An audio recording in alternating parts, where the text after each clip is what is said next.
You are now tuning in to the Roughnecks Podcast with your host, Cole Nixon. Much love. But thank you for tuning in to another episode of the Roughnecks Podcast. I am your host, Cole Nixon. I'm a senior at Ohio Wesleyan University in Delaware, Ohio, majoring in business marketing with a minor in data analytics. I also play football for the Battling Bishops with a love for sports and entrepreneurship. That's why I started this podcast. I wanted to be able to share the knowledge and advice of sports figures and entrepreneurs with all of you.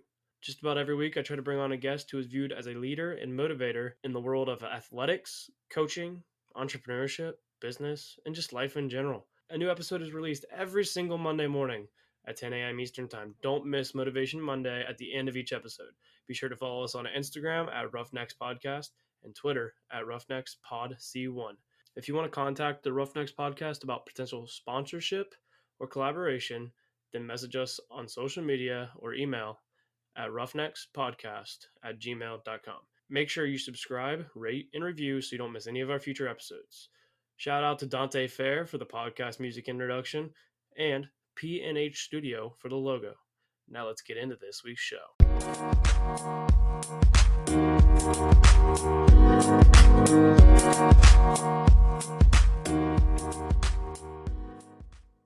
Hello. Hi. Hey. Welcome back, everybody. This is episode 24 of the Roughnecks Podcast. Thank you to all my loyal listeners out there who listen each week or just about each week. If you are one of those people who listens consistently, then let me know. I want to know who my fans are out there, and I appreciate each and every one of you. But also, if you're from somewhere other than the United States, let me know that as well. You know, give us a follow on social media and give me a message. So I'm open to hearing who all listens. I want to learn about who is listening to this, so that also I can cater my episodes to you. But thank you for listening. February is over, the month of love for some. I hope you guys had more love than I did, but happy Valentine's Day, everybody. Yeah, I know I'm a little 14 days late or whatever, but I posted on social media, so that counts. Speaking of social media, if you like the Roughnecks Podcast and aren't following on social media, then are you truly a fan? Go on Instagram right now and give us a follow at Roughnecks Podcast, and then when you're done with that, go to Twitter and follow Roughnecks Pod C1. Doing this can help the podcast grow into something bigger than it already is. We just reached 900 views, and I said that if we got 900 views before the end of February, that I would do a giveaway. By the time this episode comes out, it will have been announced on social media, but I'm going to reiterate what the giveaway is, just so you guys hear it and have all now you can go enter. But there are two ways you can enter, and you can enter twice, so you have up to 2 entries. If you go on Instagram, you give us a follow, you'll find the post, give us a follow, like the post, and tag a friend in that post, and I will send you a confirmation that you entered. And then if you want to enter again, you can go on Twitter, follow the tweet, or follow the podcast, like the tweet about the giveaway, and then retweet that tweet, and you'll be entered again. I'll also message you or at you or whatever, just so you guys know. This started Friday, February 26th. It'll end Thursday night, March 4th at midnight, and the winners will be announced on March 5th, which is a Friday, a week from this Friday, actually. Sorry. It'll be when this comes out yet, this Friday, March 5th at 11 o'clock or 11 a.m. I will announce the winners on Instagram and Twitter. There are 3 different prizes. We got first prize, which will be a t-shirt and stickers. Hopefully that all works out. I mean, when I'm recording this, it's not all set in stone, but this is my goal, my plan.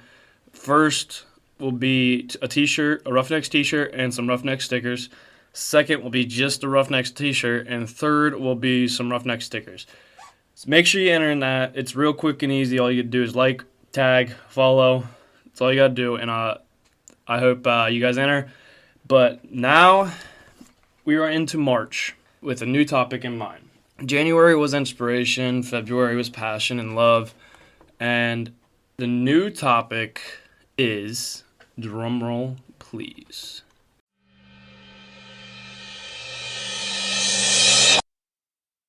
mindset and attitude. before we dive into the topic and the guest that I have lined up for you guys, I want to explain the topic, like the whole idea behind the topic thing. The topics each month is almost like a story in a way. I mean, that's my plan of how I'm trying to do it, at least. And it's a story that's going to go throughout this entire year of 2021. Each week with every guest, it's like a small piece of that puzzle. So each month is like a section of a puzzle. And you say we have 12 sections, and we're already through the first two, and now we're on to the third. So our story is something I hope that can help you through life. So, like, you know, everything you do in life, like a job, a hobby, a significant other, there's some kind of inspiration behind it.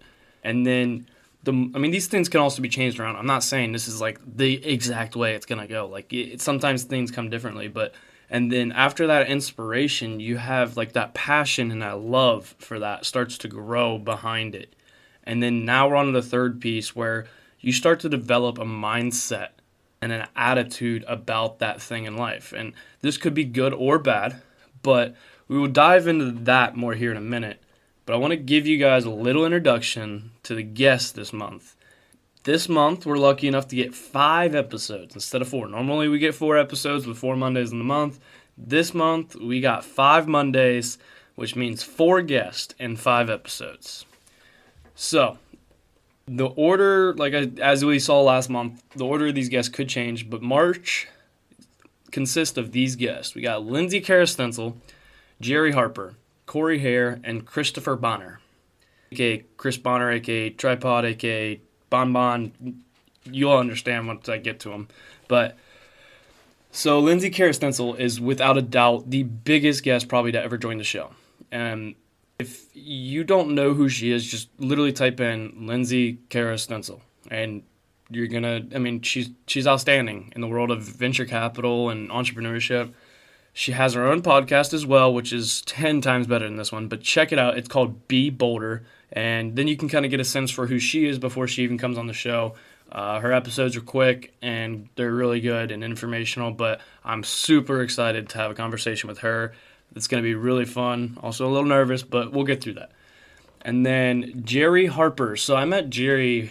I don't even know why I called him Jerry. We called him Harper here. Nobody calls him. I didn't call him Jerry. It was always Harper. I first met him when I came here to Ohio Wesleyan. He was a corner and also a hell of a punter. He, I believe, was 2 years ahead of me, or 3. I don't remember. I think he was 2. Maybe I can't remember. But now he is a speed and performance coach and a personal trainer for his own company, which is called One Speed Athletics. Go check them out on Instagram and Twitter and stuff. He should give us a pretty good episode. Corey's Hare is actually another kicker. I seem to have a lot of kickers on this podcast, apparently. I mean, yeah, everybody likes to say they're weird people, but I've had a lot of them on. I've had Schuster, Max, Moyer, soon to be Harper, and Hare, 5 kickers on the podcast. Who would have thunk it? I played with Corey at my high school, Watkins Memorial in Pataska, Ohio. He was a year ahead of me and went on to kick at Ashland and then Ohio University. He actually asked me to be on the podcast, and a lot of times when these people ask to be on the podcast, sometimes my first thing is, what do you have to offer?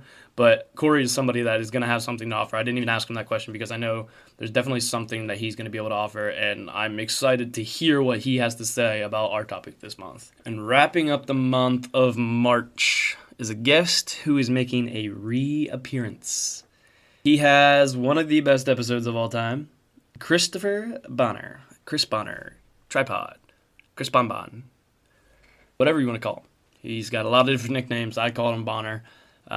He was my big brother in college for football. We always got assigned a big brother when we came in, and he was mine. Man, the kid was a clown, and I loved him. But if you want to, I still do love him, but if you want to get to know who he is and kind of understand more about him before he comes back on, if you're new to the podcast, then go back and listen to episode 6.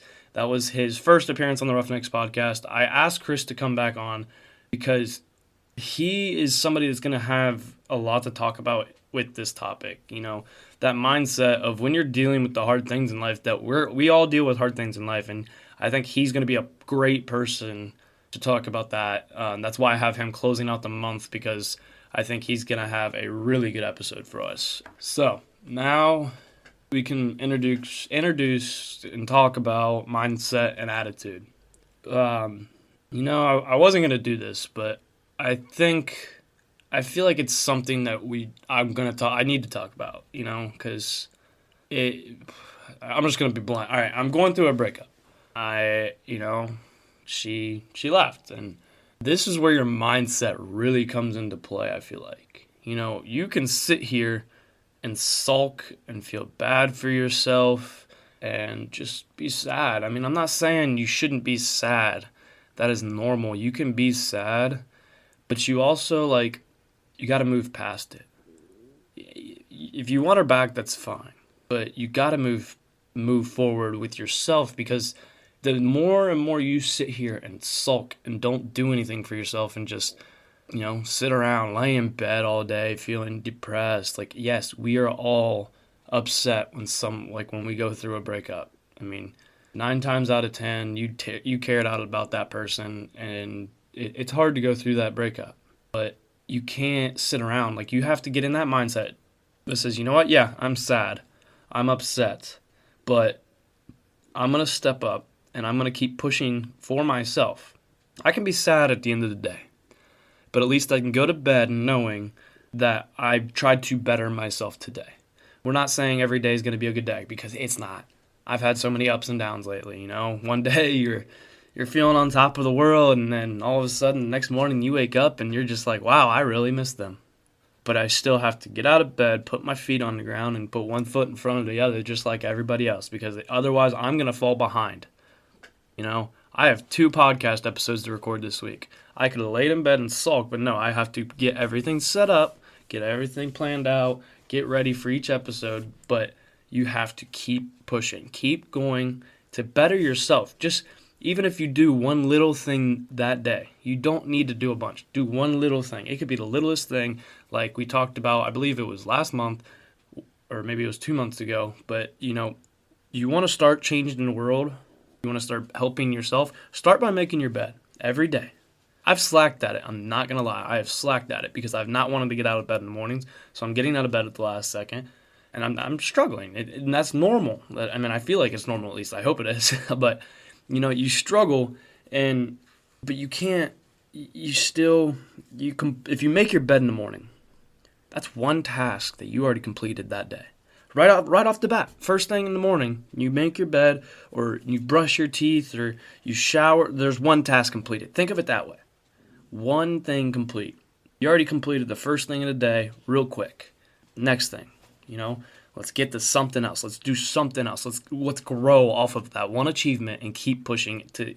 That's the mindset we got to have. And, that's where I feel like this mindset, the first person that comes to mind when I think of mindset, switching now back to what I was originally going to talk about, but a person that comes to mind with mindset is Kobe Bryant. I know I kind of talked about him a lot, but he's such an iconic person, and he had the Mamba mentality.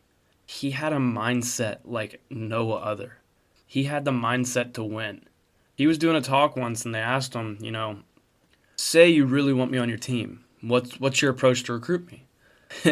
His response, some might have called it cocky, but I think it's just a mentality of a winner. And he said, you want first place? Come play with me.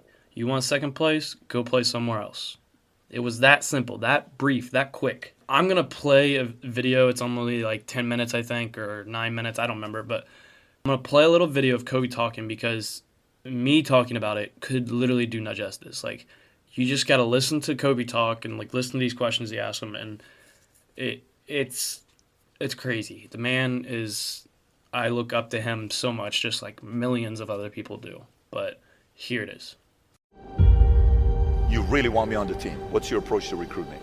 You want first place, come play with me. You want second place, go somewhere else. I would watch Magic play. I'd watch Michael play. And I would see them do these unbelievable things, and I'd say, can I get to that level? I don't know, but let's find out.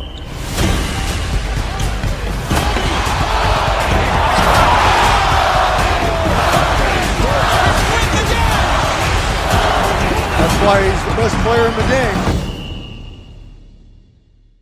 Everything was done to try to learn how to become a better basketball player. Everything.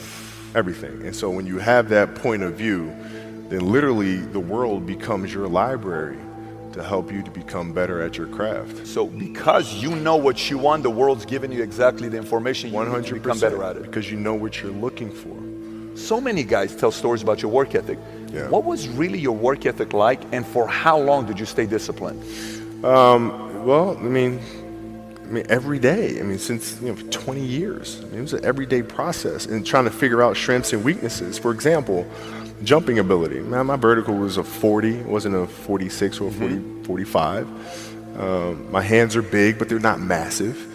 Right? So you got to figure out ways to strengthen them so your hands are strong enough to be able to palm a ball and do the things that you need to do. Quickness, I was quick, but not insanely quick. I was fast, but not ridiculously fast. Right? So I had to rely on skill a lot more. I had to rely on angles a lot more. I had to study the game a lot more. And but I enjoyed it though. So like from the time I can remember when I started watching the game, I studied the game and it just never changed. It's a good separation for me, emotionally, to be able to put myself in a place where at practice or when I'm training or during games, I switch my mind to something else. I switch my mode into something else, right? For me, it's the equivalent of Maximus Decimus Meridius in Gladiator picking up the dirt, smelling the dirt. It's go time, right? So that was my mental switch. It was like an actor getting ready for a film. You got to put yourself in that cage. When you're in that cage, you are that character. And then when you leave there, it's something completely different. But when I'm in that cage, bro, don't touch me, don't talk to me. Just leave me alone. How did you get mentally and emotionally so strong where it doesn't bother you? Well, you got to look at the reality of the situation. Like for me, it's not, you kind of got to get over yourself. It's not about you, man. Like, okay, you feel embarrassed. You're not that important. Like, get over yourself. That's where you go. Get over yourself, right? Like you're worried about how people may perceive you and like you're walking around and it's embarrassing because you shot 5 air balls. Get over yourself, right? And then after that, it's okay, well, why did those air balls happen? Got it. High school, year before, we played 35 games, max, right? Week in between, spaced out, plenty of time to rest. In the NBA, it's back to back to back to back to back to back to back. I didn't have the legs. So you look at the shot, every shot was online, but every shot was short. Right? I got to get stronger. I got to train differently. The weight training program that I'm doing, I got to tailor it for an 82-game season so that when the playoffs come around, my legs are stronger and that ball gets there.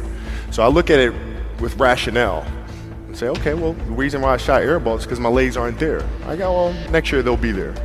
That was it. Done. Were there some names that you looked at and says, these 3 guys are as crazy as I am? At the time, I deal with what I've referred to as Goat Mountain. I went to Goat Mountain and I talked to Magic, Michael, Bird, Hakeem Olajuwon, Jerry West, Oscar Robinson, Bill Russell. So I would talk to them. What did you do? What were your experiences? Michael in particular, he's become my big brother. He's been my big brother since I first came in the league. And what was that process like? So I went to them and started understanding the ins and outs of the game and how they approach things and their level of detail and obsessiveness. And that's what I did.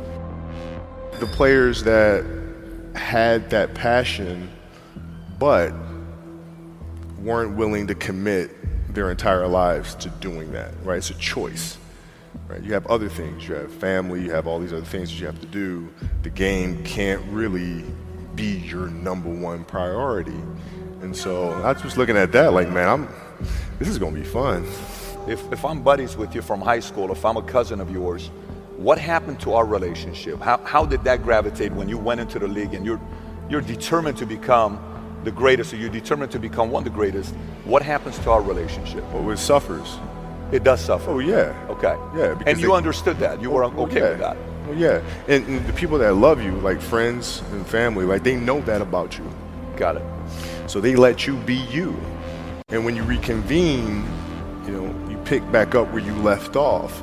But make no mistake about it, everything in between is lost, right? So those long-term relationships, the commitment of time of, taking like I see a lot of players take vacations with other players that are close friends. And they'll just take vacations just to take vacations, or just hang out just to hang out. Like I never did that. Why not though? Why didn't you do that? Well, because when I retire, I didn't want to have to say, I wish I would have done more. I don't want that. You know, I don't want that. You know, you got a lot of people paying their hard-earned money to come watch you perform. Perform. It's your job to be in shape. It's your job to be strong enough to perform at that level every single night. And as a competitor, I'm not ducking shit. Like, it's not, oh my God, my back hurts, I'm sore, we got to play Vince Carter and Toronto Raptors tonight. We actually had this happen. We had a game against Toronto in 2000, and Vince was tearing the league up. My back was jacked. But like the perception of that, like what? Kobe's missing the game against Toronto and Vince Carter because my back was really spasming. But people will be like, what? Oh, he's ducking Vince. Excuse me? No, I don't think so. So I would be in the layup line like, okay, there's a lot of days where, you can rest and recover. Today ain't one of them. Your back can bother you any other day. That shit ain't bothering me today. Wow. He gonna have to see me today. Yeah. Oh, man. Yeah. If you're looking at a big investments you got to make, what is the decision-making process there? Do you call? Is there first you do your own research? You take this much time. You call an advisor. Is there a system you follow? It's pretty simple for me. It's do you understand the business? Is it a business that you can help in some form or fashion? What are the barriers of entry to that business? And then the entrepreneurs themselves, the company itself, right? Do they have a culture that you believe is sustainable? Are these leaders people that you believe in? Are they people that are obsessives? And in turn, have they created a culture of obsessiveness? So I tend to look at those 4 factors, and that's it. That's big right there, by the way. I don't know if you guys caught that right there. That's pretty massive right there. Same determination. What's your current work schedule look like today? It's different because I personally am not writing every word of the novels.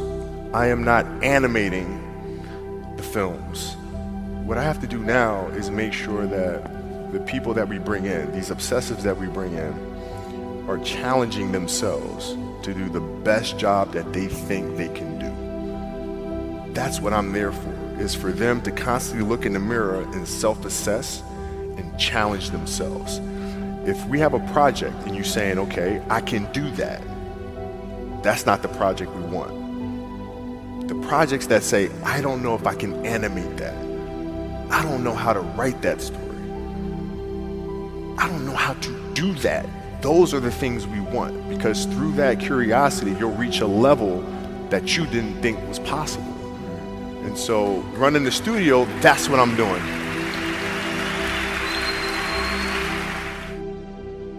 You're playing against the Golden State Warriors. Score is 107-109. You guys are close to getting into the playoffs. You know exactly what happens in the game. You go up, you're about to take your shot, and then all of a sudden, boom, Achilles happens, right? He went and hit the free throws, and then you walked off the stage. Yeah. And you got the surgery done.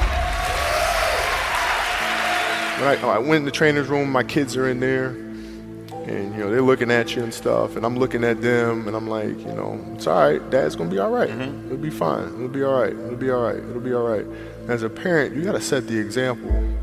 You gotta set the example. This is another obstacle. This obstacle cannot define me. It's not gonna cripple me. It's not gonna be responsible for me stepping away for the game that I love. I'm gonna step away on my own terms.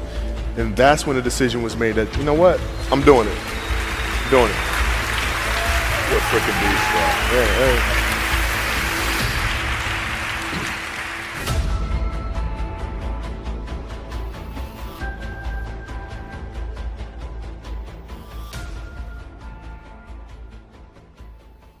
I mean, as you can see, that man was an excellent, like, he's a legend, and he is one of the most motivating people that there's out there. Like, you can find how many videos of him or how many speeches of him just talking. And I know he's not with us anymore today.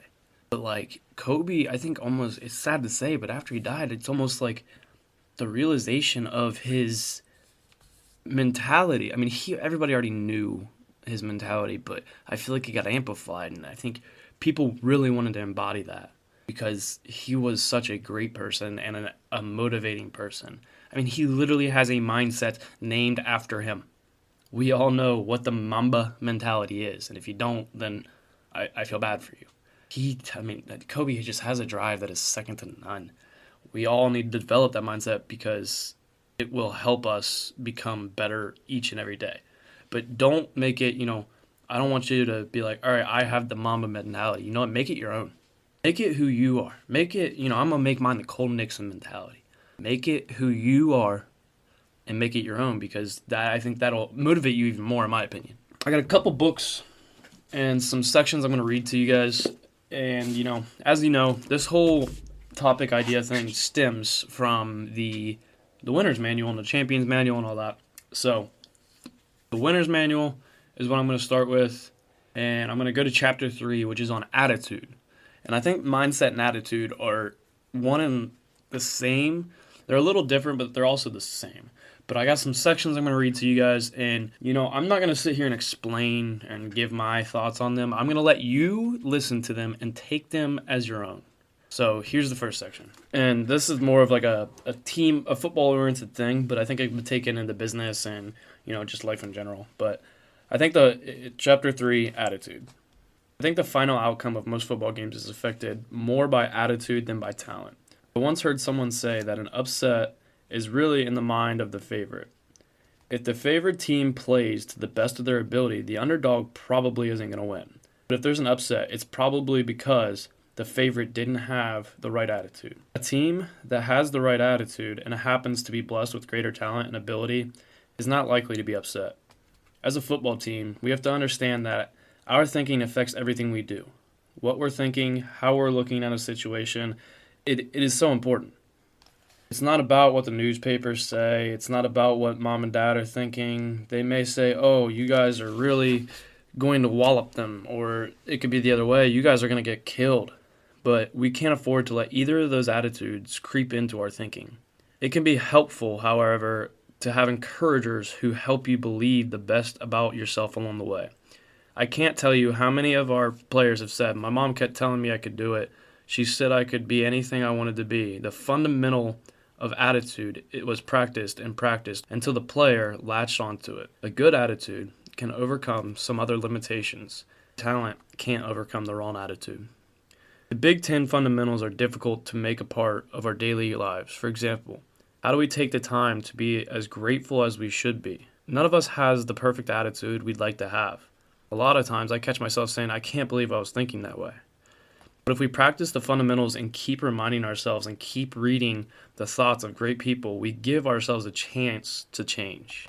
Look at the people quoted in this chapter and throughout this book. These are achievers. They've done extraordinary things. And what I hear them saying to me is that in a great and positive way, I can boil down success in my life to my attitude.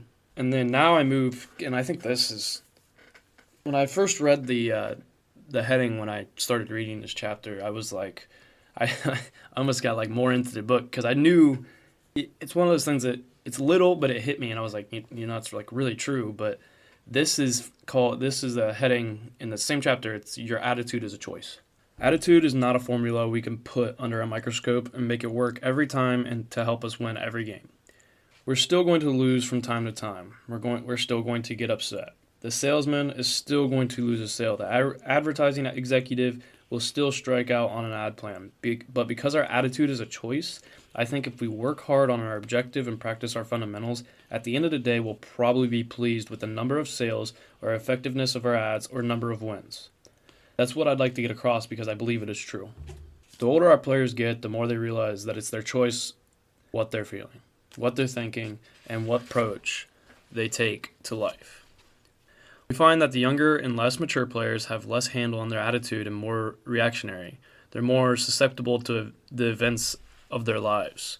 They'll say things like, I dropped the ball and coach hates me, I'm never going to get in the game. Or they'll focus on the referee and a bad call or anything else that doesn't go their way. In a classroom, it's a professor they think doesn't like the football players. Attitude is not something that comes by instinct. It has to be practiced over and over and over and relearned over and over and over. The more our players study and practice the fundamentals, the more they believe they can decide how they feel. They realize they have the power over that attitude. Their coach doesn't have the power. Neither does the referee or that professor. How they approach their attitude is their choice. We have to choose to have a good attitude, and we have to keep reminding ourselves in the midst of a newspaper publicity or things other people are saying that we're going to be in charge of how we think. That's a powerful principle in life of a football player, a trash collector, a pastor, a dad, a stay-at-home mom, or someone who works in an office. That little bit right there, like that, I think is the most important part of this. Like, your attitude is your choice. People are going to make you feel things, but how you react, how your mindset is, your reactionary is you. You decide that. No one else gets to decide that for you. You didn't yell at somebody because of XYZ. You yelled because you wanted to. You didn't, drop that pass because of XYZ. You dropped that pass because you dropped that pass. Things happen. Your attitude is your choice. And then there's another section in this that is living a grateful life. And here it is. It says, I think it's a huge wake-up call anytime you take things for granted. When you're a team member, if you've ever entered Ohio Stadium and you're not ready to play, it means you're taking for granted the wonderful privilege you have. And you're not really grateful. It means you're not living with an attitude of gratitude. When I enter the stadium, I should be saying, wow, how many millions of people would like to be running out on this field right now in front of 105,000 fans and millions of television viewers. The same thing goes in the classroom. We tell our players that if we have tutors available and they don't take advantage of that and don't do as well in the classroom as they should, that's failing to recognize how fortunate they are.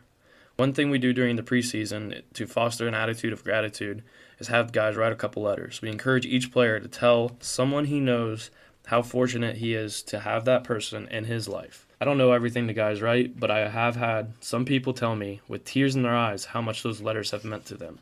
I think especially in the age of emails and text messages and voicemails and a good old-fashioned handwritten letter speaks volumes to people. Many of our players get thousands of pieces of mail a day, so they don't even think about it. But take someone who's not getting any mail and see if that kind of gesture doesn't mean anything. It might be a fourth grade teacher, a mentor, or a former coach. The neat thing about a letter is that you can hold it in your hand and save it in a special place. It can be stashed in a drawer, ready to be pulled out when a person needs a little boost. For our players, writing those letters of gratitude is a great action step. To determine whether people are living a grateful life, we can look in the classroom or the home or wherever they spend their time. If they're not committed to becoming the best students in the classroom or the best sons and daughters at home, that's a huge warning sign. I think the person who has the right attitude is able to say, man, am I lucky to be here? I need to study. I really don't like this class, but I am so thankful I'm here that I'm going to study hard. Practice is hard, but I'm going to take advantage of every opportunity I have. Constant reminders of how fortunate we are can help us to keep things in proper perspective. We all have times when we've slacked off at work. That shows we're not grateful for the jobs we have. We've all neglected our relationship with God. That comes directly from the lack of gratitude. We get too busy in our own little words and let the pressures around us squeeze us and mold. That's not helpful. Another good illustration of thankfulness is our walk-ons. The guys who come to Ohio State without a scholarship and no guarantee they'll play or even make the team. They gain so much from our program, and it's probably more comprehensive than what our star players gain. Walk-ons are typically a little less distracted and a little more grateful. They aren't preoccupied with worrying about where they're going from here. They're busy enjoying the opportunity they have right now. Some of our players have realistic goals of playing in the NFL, and people are telling them how much money they're going to make and at the next level. So, in all fairness, it's harder for them to keep their minds in the here and now. But the guys who have to work hard just to get in the door, you can see it in their eyes every day. They're happy to be a part of the team. This is humility. The reality for most of our players is that ever since they were in the 5th grade, people have been telling them that they're the best. They were picked first on the playground and in Little League. They've been the tallest, the fastest, the strongest. Everyone looked up to them in high school. Dozens of college recruited them. All of that can be confusing for young people, especially if they want to be a part of a team. They've been told all their lives, you're great, you're special. And then when they get to the team, they're told they have to give themselves up for others. We think it's important for our young players to hear about humility because they really want to be positive role models. They want to do things right. They've seen people they respect who may not necessarily be humble, and they're trying to figure out what kinds of people they want to be. We talk a lot about the concept of humility coming before honor. We first have to humble ourselves, whether it's humbling ourselves to become a part of the team, humbling ourselves to become a freshman after being top dog in high school, or humbling ourselves to come under the teaching of someone who knows more than we do. There are a lot of ways we can humble ourselves and other ways we can get humbled. Former French President Charles de Gaulle, I don't know if I said that right, but once remarked, "Graveyards are full of irreplaceable men." That quote is a good one for our guys to hear. I don't want to paint them in a bad light.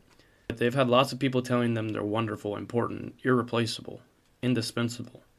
And most of the guys who come into our program know inside that humility is important, but I'm not sure they fully understand what it really means.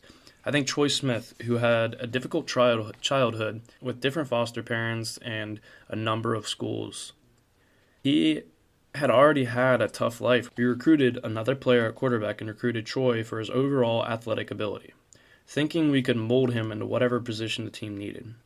This shows how surprised you can be as a coach. 5 years later, Troy won the Heisman Trophy at quarterback and was drafted in the NFL. He said that one of the things that shaped him through his experience at Ohio State was humility.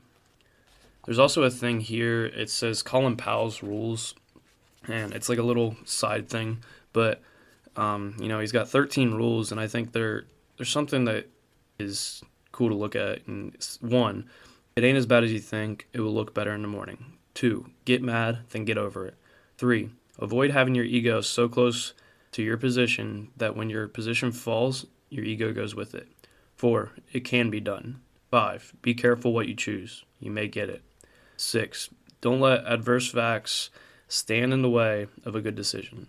7, you can't make someone else's choices. You shouldn't let someone else make yours. 8, check small things. 9, share credit. 10, remain calm, be kind. 11, have a vision, be demanding. 12, don't take the counsel of your fears or naysayers. 13, perpetual optimism is a force multiplier. Those are some actually really important things to live by, and humility and gratitude. An example of a person who combines humility and gratitude is linebacker A.J. Hawk. I mean, I'm sure most of my Ohio listeners, and I mean a lot of people in general probably know who A.J. Hawk is, but the great Green Bay Packer and former Buckeye, what made him great at Ohio State was that he did everything you would want a football player or a student or a friend to do. He accomplished a great deal and did it in a humble way. He never asked for the spotlight. In fact, he shunned it. He deferred to his teammates, and it was an interesting phenomenon to watch. His playing ability drew fans, but I think his immense popularity was in large part due to the way he handled himself. He had the chance to leave college early and become a first-round draft pick in the NFL. He didn't even consider it, because I think his built-in humility told him, I'm not worthy of that right now. AJ also showed how seamlessly gratitude meshes with humility. It always seemed that he was so grateful for the opportunities he'd had at Ohio State, so grateful for his teammates, and so humbled by what he'd been able to accomplish as the team, that he didn't even consider leaving early. When his senior year was over, the pros were taken by the fact that AJ, who was truly worthy of being a top 10 pick in the NFL, was also genuinely humble and appreciative. I told the Green Bay Packers when they drafted him fifth overall, hey, you don't understand what a great relationship this is going to be, because he's the kind of guy that will be so grateful to play in your city, so humbled by the acceptance he'll get there and the way they'll embrace him. That's just who he is. What a leader he was for his teammates at Ohio State. I've often said in coaching that the most talented players are also the hardest workers. You've got a chance for real success because everyone looks up to the guys who produce. And if the top players have a genuine humility, you really have a chance to be something special. You can just tell by the way AJ carries himself that he is one of those guys. And I think, too, this last section is probably my second favorite, but, it's something to keep in mind, and I'll just read it. And it's titled Enthusiasm. We have a lot of fun with the final component of attitude, enthusiasm. Every time we talk about it, I call on someone different from the team and ask them if he knows the origin of the word. Over the years, I've heard some pretty funny answers. Once I asked one of the coaches the question, and he was still thinking about the word discipline. Discipline, he said. The players just howled, of course. They'll take any shot at the coaches they can when they make a mistake. For 6 weeks, they were rubbing that one in. And of course, they thought they were simply showing enthusiasm. The word enthusiasm is a derivative of a Greek word entheos, which basically means full of spirit, full of God. It's our hope that every team member will catch that vision and live, practice, and play in a way that's full of spirit and full of God. That's as enthusiastic as you can possibly be. We've all been around the type of person that everybody considers crazy. We say, this guy is gung-ho, or she never stops. She's always bubbly and seems to be in a different gear from everybody else. The person who lives life at full speed is one who's full of spirit. If you are one of those people, you know that barbs can be thrown your way for being too perky, too energetic, too positive. Enthusiastic people seem to have a glow about them, perhaps because they're going 100 miles an hour, but they're playing with their whole hearts and doing it constantly. All right, so that's enough of the winner's manual. Like I said, I'm not going to sit here and go through in depth about it. I'm not Jocko Willink. If you know who Jocko is, then he really gets into these books. But I'm going to now switch to a different book, and I just want you guys to listen to this and take it in your own way. Everybody takes things differently, and I want you to listen to it and see what you think about it. But this is from a book. The next book is it's called The Subtle Art of Not Giving a #@ exclamation point, which really means the subtle art of not giving a fuck. And that is a mentality right there. But it's by Mark Manson. I read it. The caption or the heading is, but if I'm not going to be special or extraordinary, what's the point? Which I highly recommend this book, by the way. But it has become an accepted part of our culture today to believe that we are all destined to do something truly extraordinary. Celebrities say it, business people say it, politicians say it, even Oprah says it, so it must be true. Each and every one of us can be extraordinary. We all deserve greatness. The fact is that this statement is inherently contradictory. After all, if everyone were extraordinary, then by definition, no one would be extraordinary. That's missed by a lot of people. And instead of questioning what we actually deserve or don't deserve, we eat up the message and ask for more. Being average has become the new standard of failure. The worst thing you can be is in the middle of the pack, the middle of the bell curve. When a culture's standard of success is to be extraordinary, then it becomes better to be the extreme low end of the bell curve than to be in the middle, because at least you're still special and deserve attention. Many people choose this strategy to prove to everyone that they are the most miserable, or the most oppressed, or most victimized. A lot of people are afraid to accept mediocrity because they believe if they accept it, they'll never achieve anything, never improve, and that their life won't matter. This sort of thinking is dangerous. Once you accept the premise that life is worthwhile only if it is truly notable and great, then you basically accept the fact that most of the human population, including yourself, sucks and is worthless. And this mindset can quickly turn dangerous to both yourself and others. The rare people who do become truly exceptional at something do so not because they believe they're exceptional. On the contrary, they become amazing because they're obsessed with improvement. And that obsession with improvement stems from the unerring belief that they are, in fact, not that great at all. It's anti-entitlement. People become great at something become great because they understand they're not already great. They are mediocre, they are average, and that they could be so much better. All of this, every person can be extraordinary and achieve greatness stuff is basically just jerking off your ego.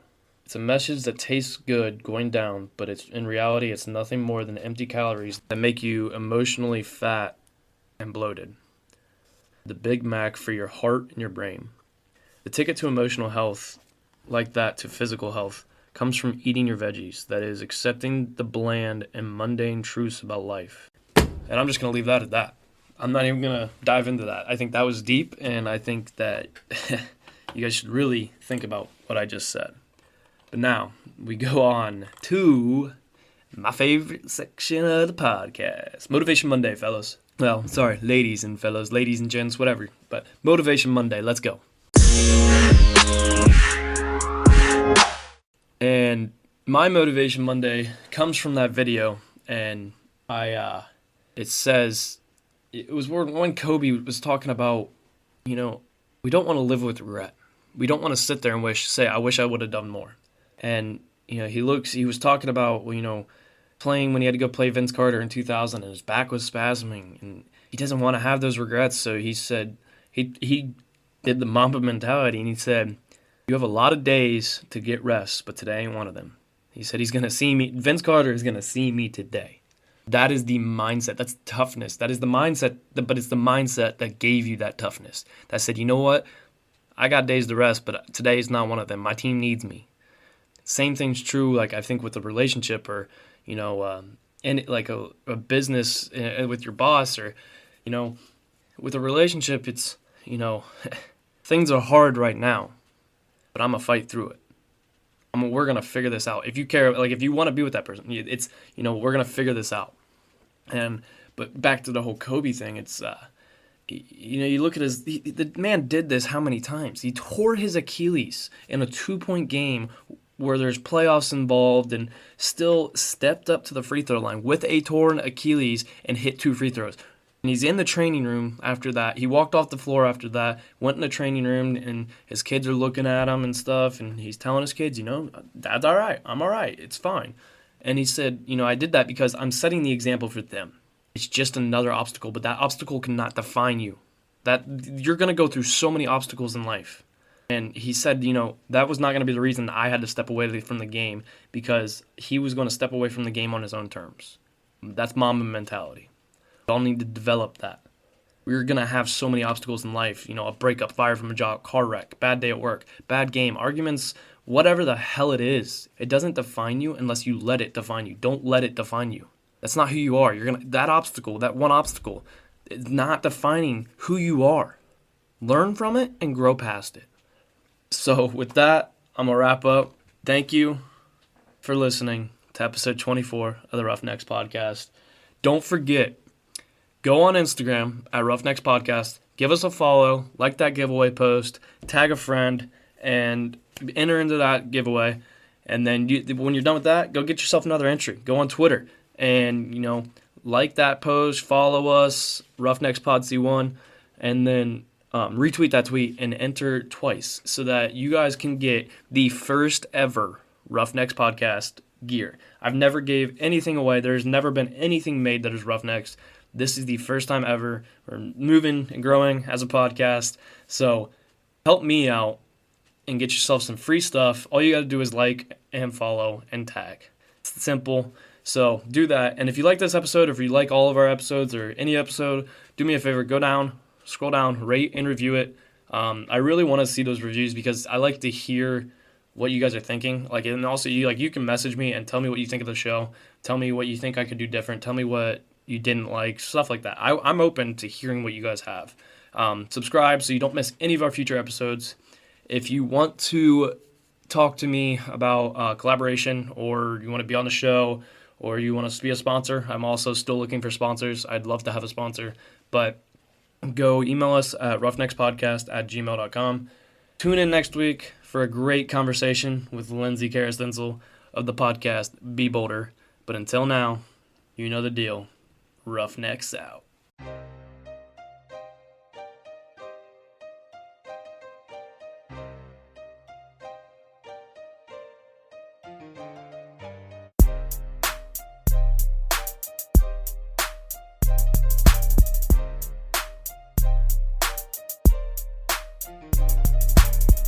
Oh, thank you.